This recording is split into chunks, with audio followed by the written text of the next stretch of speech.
എല്ലാ പ്രിയപ്പെട്ടവർക്കും യേശുവിൻ നാമത്തിൽ വന്ദനം. ഈ ദിവസങ്ങളായിട്ട് നമ്മൾ ഒത്തിരി ആഴമായി ദൈവവചനം ചിന്തിക്കുന്നുണ്ട്. പ്രത്യേകിച്ച് കുറേ വ്യക്തിപരമായ തീരുമാനങ്ങൾ എടുക്കാൻ പറ്റിയ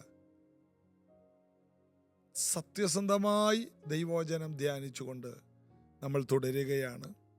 റോമാലേഖനം അതിൻ്റെ അർത്ഥം ഒട്ടും മാറ്റിക്കളയാതെ, അതിൻ്റെ വ്യാഖ്യാന പിശക് വരാതെ, അതിൻ്റെ ആത്മീക അർത്ഥം മുഴുവനും നമ്മൾ എടുക്കുന്നുണ്ട്. നിങ്ങൾ കാണിക്കുന്ന ഈ വലിയ സഹകരണത്തിനായിട്ട് നന്ദി. നമ്മൾ റോമാലേഖനം 9 ഒടുവിലത്തെ ഭാഗം വരെ എത്തിയിട്ടുണ്ട്. ഓരോ വാക്യങ്ങൾ കഴിയുന്നതും പ്രയോജനപ്പെടുന്ന ഒന്നും മറച്ചു വെക്കാതെ എല്ലാം നമ്മൾ ചിന്തിക്കുന്നുണ്ട്. റോമാലേഖനം നിങ്ങൾക്ക് പഠിക്കണമെങ്കിൽ ജീസസ് എവരിഡേയിലുള്ള റോമാലേഖനം 1 അധ്യായം മുതൽ നിങ്ങൾ വായിക്കുകയാണെങ്കിൽ, നിങ്ങൾ നോട്ട് എഴുതുമെങ്കിൽ നിങ്ങൾക്ക് റോമാലേഖനം മുഴുവനും ശരിയായ അർത്ഥത്തിൽ മനസ്സിലാക്കാൻ കഴിയും. എന്നേക്കാൾ നന്നായിട്ട് ദൈവവചനം പഠിപ്പിക്കുന്ന ആയിരക്കണക്കിന് ദൈവദാസന്മാരുണ്ട്. എന്നാൽ പരിശുദ്ധാത്മാവ് പ്രാർത്ഥിക്കുമ്പോൾ നമുക്ക് തരുന്ന ചില നിയോഗത്തിലാണ് ഈ പ്രോഗ്രാം ഞാൻ നിങ്ങൾക്ക് അതിൻ്റെ വ്യാഖ്യാനമായി തരുന്നത്. പ്രായോഗിക ജീവിതത്തിൽ വളരെയധികം ഫലം കായ്ക്കുവാൻ ഇത് കാരണമായി തീരും. കഴിഞ്ഞ ദിവസം ഞാൻ കണ്ട ഒരു വീഡിയോ, ഒരു കഴുകൻ ആകാശത്ത് നിന്ന് കടലിലേക്ക് വീഴുന്നു. വലിയ തിരമാലയുള്ള കടൽ. അപ്പോൾ എല്ലാവരും പറഞ്ഞു ആ കഴുകൻ്റെ ഭാവി തീർന്നു, ആ കഴുകൻ തീർന്നുപോയി. എന്നാൽ ഒരു 5 മിനിറ്റ് ആ കഴുകൻ ആ വെള്ളത്തിൽ അവിടെ കിടന്നു. പിന്നീട് ആ കഴുകനൊന്ന് ആ വെള്ളത്തിൽ നിന്ന് പൊങ്ങുകയാണ്. പൊങ്ങാൻ നോക്കിയിട്ട് പൊങ്ങാൻ പറ്റുന്നില്ല. അപ്പോൾ വീണ്ടും വിമർശനങ്ങൾ. തീർന്നു, ഇതവൻ്റെ അവസാനമായി പോയി, അവൻ ശ്രമിച്ചിട്ട് നടക്കുന്നില്ല. പിന്നീട് തിരമാലകളുടെ ഇടയിലൂടെ ഈ കഴുകൻ പൊങ്ങുമ്പോൾ കാണുന്ന കാഴ്ച, ഒരു വലിയ മീൻ ഈ കഴുകൻ്റെ കാലുകളിൽ കുടുങ്ങിയിട്ടുണ്ട്. ഈ വലിയ മീനെ പിടിക്കാൻ വേണ്ടിയാണ് കഴുകൻ ഈ വെള്ളത്തിലേക്ക് വന്ന് പതിച്ചത്. എല്ലാവരും തെറ്റിദ്ധരിച്ചു ഇതിവൻ്റെ അവസാന ദിവസമെന്ന്. എന്നാൽ കഴുകൻ അവിടെ തെളിയിച്ചു, വാക്കും ഭാഷണവും ഇല്ലാതെ അവൻ വീണ്ടും കുതിച്ചപ്പോൾ എല്ലാവർക്കും മനസ്സിലായി ഇവൻ നേരെ താഴോട്ട് വന്നത്, അവൻ വീണ്ടും മുകളിലോട്ട് കുതിച്ച് അവൻ്റെ കുടുംബത്തിന് വേണ്ടി, അവന് വേണ്ടിയുള്ള നന്മയ്ക്ക് വേണ്ടിയാണ് അവൻ കുതിച്ചതെന്ന്. ഇത് തന്നെയല്ലേ കർത്താവ് ചെയ്തത്? ഫിലിപ്പിലേഖനം 2 അധ്യായത്തിൽ തന്നെത്താൻ താഴ്ത്തി വേഷത്തിൽ മനുഷ്യനായി ദാസരൂപമെടുത്ത് ഈ ഭൂമിയിലേക്ക് താഴോട്ട് വന്നപ്പോൾ എല്ലാവരും പറഞ്ഞു, ഇവൻ തീർന്നു, ഇവൻ എല്ലാ രീതിയിലും തീർന്നു, ഇവൻ തച്ചനാണ്, ആശാരിയാണ്, ഇവൻ സാമാന്യനാണ്, പഠിപ്പില്ലാത്തവനാണ്, ഇവൻ എങ്ങനെയാണ് ജ്ഞാനം പറയുന്നത്, ഇവൻ സാധാരണക്കാരനാണ്, ഇവന് നല്ലത് ഒന്നുമില്ല, ഇവൻ ദുരുപദേശകനാണ്, ഇവൻ കള്ളപ്രവാചകനാണ്, ഇവൻ ദൈവ സത്യങ്ങളെ മറിക്കുന്നവനാണ്, ഇവൻ ദേവാലയം പൊളിച്ച് 3 ദിവസം കൊണ്ട് പണിയുമെന്ന് പറഞ്ഞ കള്ളപ്രവാചകനാണ്. എന്തെല്ലാം വിമർശനങ്ങളായിരുന്നു. എന്നാൽ യേശു ഒറ്റ വാക്കേ പറഞ്ഞുള്ളൂ, ഈ മന്ദിരം പൊളിപ്പിൻ, ഞാൻ 3 ദിവസം കൊണ്ട് അതിനെ പണിയാം. എന്തു വലിയ ധൈര്യമാണ്! അവർ വിചാരിച്ചു ദേവാലയം എന്ന മന്ദിരത്തെക്കുറിച്ചാണ്. യോഹന്നാന്റെ സുവിശേഷം 2 അധ്യായത്തിലുണ്ട്. യേശു ദേവാലയത്തിൽ ചെന്ന് വിൽക്കുന്നവരെ വാങ്ങുന്നവരെ എല്ലാം പുറത്താക്കി, ദേവാലയത്തിലെ ആ കച്ചവടക്കാരുടെ നാണ്യങ്ങൾ തൂകിക്കളഞ്ഞു, മേശകളെ മറിച്ചിട്ടു, പ്രാവുകളെയും ആടുകളെയും മാടുകളെയും അവിടെ നിന്ന് ആട്ടിപ്പായിച്ചു. എൻ്റെ പിതാവിൻ്റെ ആലയം പ്രാർത്ഥനാലയമെന്ന് വിളിക്കപ്പെടും, നിങ്ങളതിനെ കള്ളന്മാരുടെ ഗുഹയാക്കി. യേശു ആ ചെയ്ത കാര്യത്തെ എതിർക്കാൻ ആർക്കും കഴിഞ്ഞില്ല. ഉടനെ പുരോഹിതന്മാരും മഹാപുരോഹിതന്മാരും ശാസ്ത്രിമാരും എല്ലാം കൂടി ചോദിച്ചു, ഇതൊക്കെ നിനക്ക് ചെയ്യാമെന്നുള്ളതിന് എന്താണ് തെളിവ്? എന്തധികാരത്തിൽ ഇത് ചെയ്യുന്നു? യേശു പറഞ്ഞു, ഈ മന്ദിരം പൊളിപ്പിൻ, 3 ദിവസം കൊണ്ട് പണിയും. എല്ലാവരും വിചാരിച്ചു 46 സംവത്സരം കൊണ്ട് പണിത ഈ വലിയ ദേവാലയം ഇവൻ വെറും 3 ദിവസം കൊണ്ട് പണിയുമോ? അതെ, കർത്താവ് പറഞ്ഞതാണ്. ദേവാലയം എന്ന മന്ദിരം 3 ദിവസം കൊണ്ട് പണിയും. യേശുവിനെ അവർ ക്രൂശിച്ചു. മന്ദിരം പൊളിച്ചു പണിയുമെന്ന് പറഞ്ഞവനെ പൊളിച്ചു പണി. അതെ, 3-ാം ദിവസം ഉയർത്തെഴുന്നേറ്റു. ദേവാലയത്തേക്കാൾ വലിയവൻ ഉയർത്തെഴുന്നേറ്റു. അവനിൽ വിശ്വസിക്കുന്നവരെയെല്ലാം ദേവാലയങ്ങളാക്കി മാറ്റി. ദൈവം കൈപ്പണിയായതിൽ വസിക്കുന്നില്ല എന്ന് തെളിയിച്ചുകൊണ്ട് അപ്പോസ്തലന്മാർ ചരിത്ര പ്രസിദ്ധമായ യാത്ര നടത്തി. ഭൂമിയുടെ അറ്റം വരെയും ദേവാലയങ്ങളെ സൃഷ്ടിച്ചു.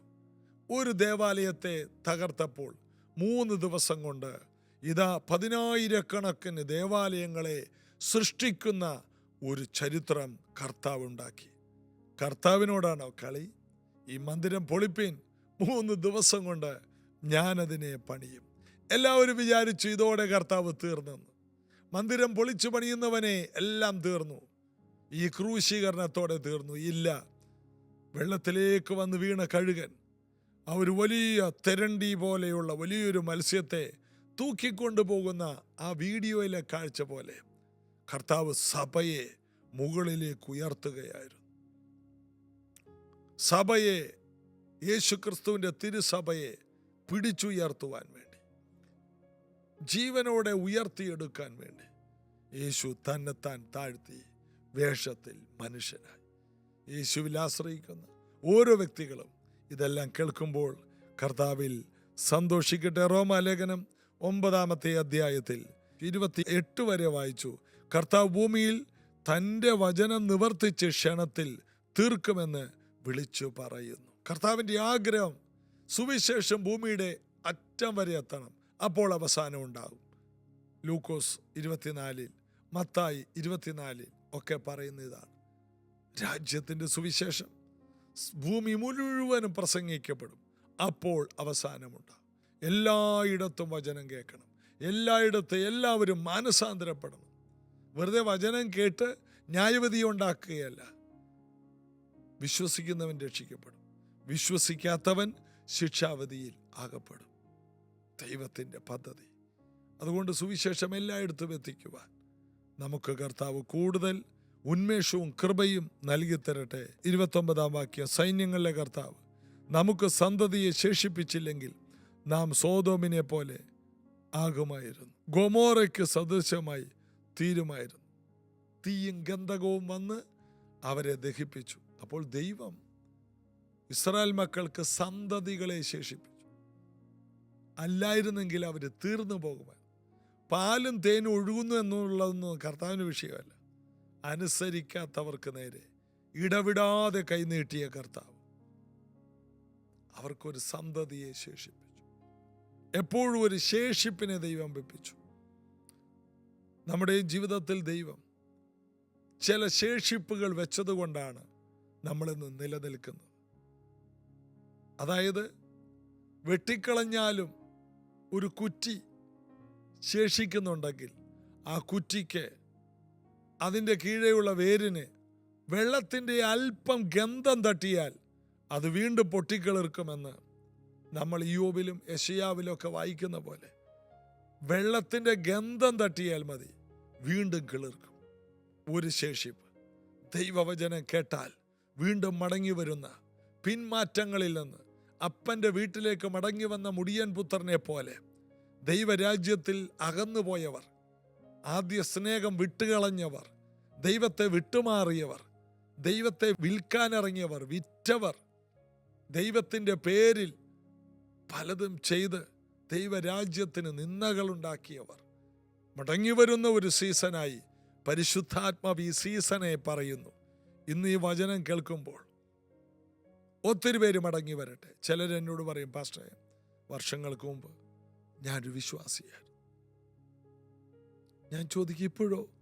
ഇപ്പോൾ അല്ല. ഇന്നയാൾ കാരണം. മറ്റുള്ളവരുടെ തലയിൽ ഒരു പരാതി വെച്ചിട്ട് പോയവർ തിരിച്ചു വാ.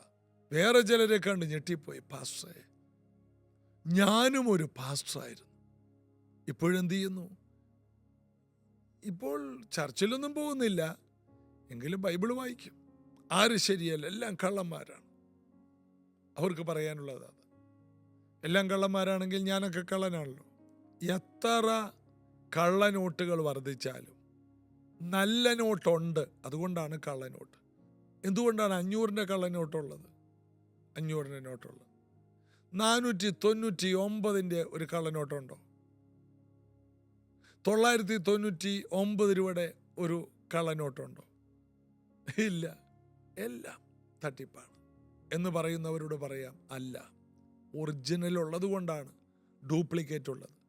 ഒറിജിനൽ ഒരെണ്ണം ഉണ്ടെങ്കിൽ 1000 ഡ്യൂപ്ലിക്കേറ്റ് ഉണ്ടാകും. അപ്പോൾ അറിയണം, എല്ലാം ഡ്യൂപ്ലിക്കേറ്റാണ് നിങ്ങളുടെ കയ്യിൽ കിട്ടിയെങ്കിൽ അത് ഞങ്ങളുടെ കുഴപ്പമല്ല, നോക്കിയെടുക്കണമായിരുന്നു. കള്ളനോട്ട് തിരിച്ചറിയാനുള്ള ജ്ഞാനം വേണമായിരുന്നു. അതുകൊണ്ട് ജ്ഞാനം ഉപയോഗിക്കണം. ജ്ഞാനമില്ലെങ്കിൽ നമ്മൾ പരാജയപ്പെടും. ഒരിക്കൽ ഒരു വടക്കേന്ത്യക്കാരൻ ഒരു കള്ളനോട്ട് ഉണ്ടാക്കി. പക്ഷെ അവിടെ കൊടുത്താൽ പണിയാവും. അതുകൊണ്ട് കേരളത്തിൽ കൊണ്ടുവന്ന്, കേരളത്തിൽ കുട്ടനാട് ഒരച്ചായൻ്റെ കടയിൽ കൊണ്ടുപോയി കൊടുത്തെന്നാണ് പറയാം. അപ്പം അദ്ദേഹം ഉണ്ടാക്കിയത് ഒരു 20-ൻ്റെ നോട്ടാണ്. 20-ൻ്റെ നോട്ട് കൊടുത്തിട്ട് 5 രൂപയ്ക്കൊരു സാധനം വാങ്ങി. എന്നിട്ട് 20-ൻ്റെ നോട്ട് കൊടുത്തു. അത് കള്ളനോട്ടായിരുന്നു. 20-ൻ്റെ കള്ളനോട്ട് കൊടുത്തു. അപ്പോൾ ഈ അച്ചായൻ അതിന് ചില്ലറ കൊടുത്തത് 8-ൻ്റെയും 7-ൻ്റെയും നോട്ടാണെന്ന്. വടക്കേന്ത്യക്കാരന് കളിപ്പിക്കാൻ വന്നത് മലയാളിയാണെങ്കിൽ മലയാളിയുടെയാണ് കളി കണക്കുന്നത്. 8-ൻ്റെയും 7-ൻ്റെയും നോട്ടില്ല, പക്ഷേ അച്ചായൻ്റെ കയ്യിലുണ്ടായിരുന്നെന്ന്. ഒരു കഥയാണ്, ഒരു തമാശ കഥയാണ്. ഇതുപോലെ കള്ളനോട്ടുകൾ ഒത്തിരി ഉണ്ടാകും.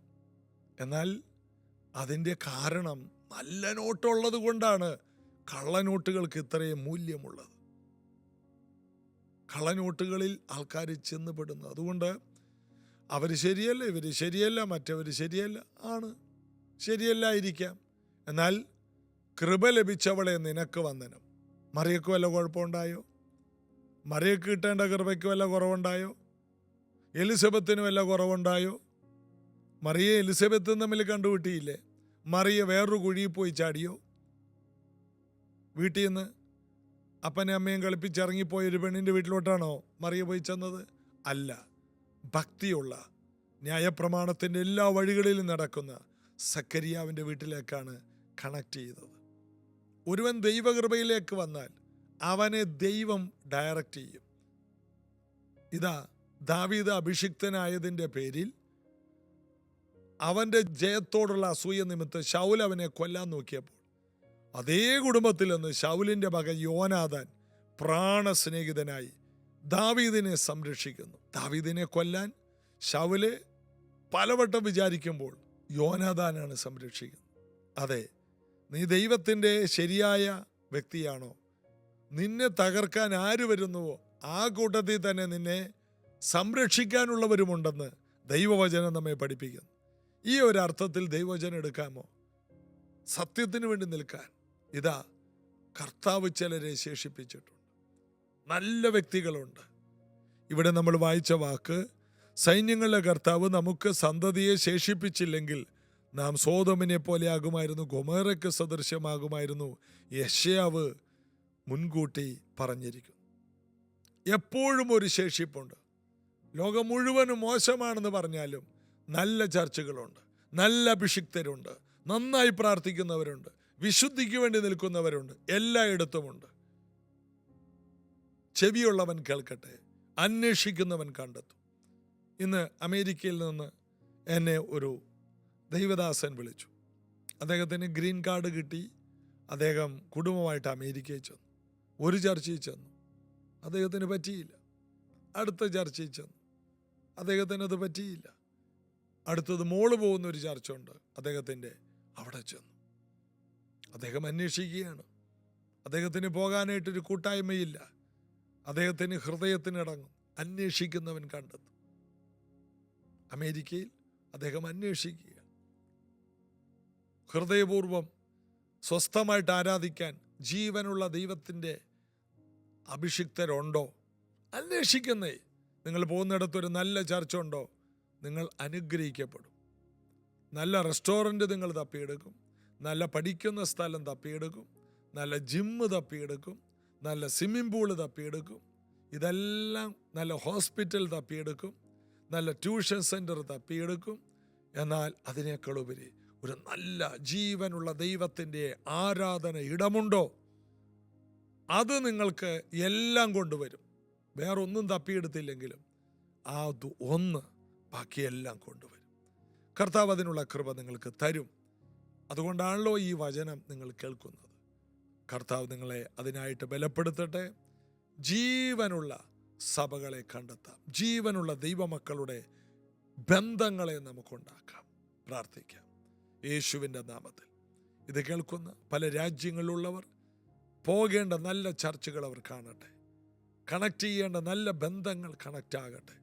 ദൈവികമല്ലാത്ത, അവരെ ചതിക്കുന്ന, അവർക്ക് നാശം കൊണ്ടുവരുന്ന തെറ്റായ ഒരു ബന്ധങ്ങളും സുവിശേഷത്തിൻ്റെ മറവിൽ ഇവർക്കുണ്ടാകരുത്. സുവിശേഷത്തിൻ്റെ പേരിൽ സുവിശേഷം കൊണ്ട് ജീവിക്കുന്ന ചില ചതിക്കുഴികളിൽ പോയി അവർ വീഴാതെ സുവിശേഷത്തിനായി ജീവിക്കുന്ന നല്ല ബന്ധങ്ങളിലേക്ക് അവർ കണക്റ്റ് ആകട്ടെ.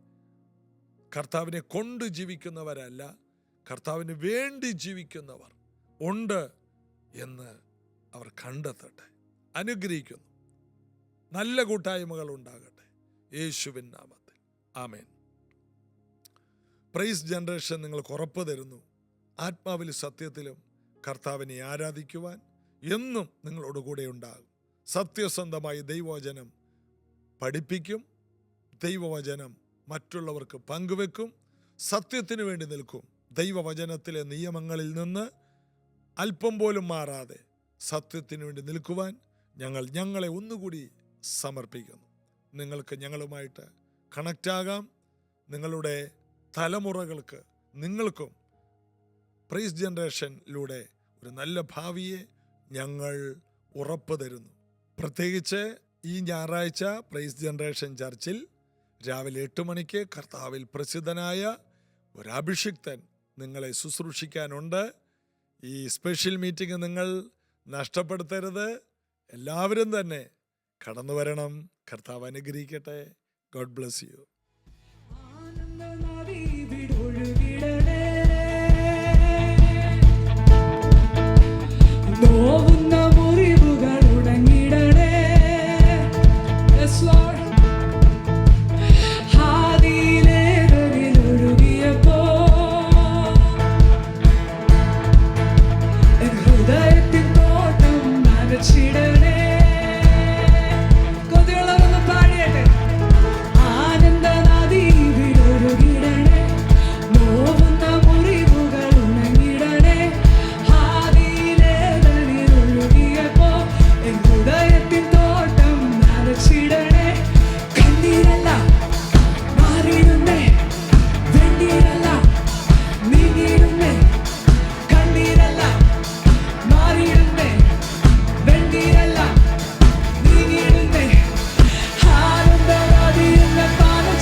അഭിഷേക തൈലം എന്നെ പോതിപ്പിടുന്നു.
children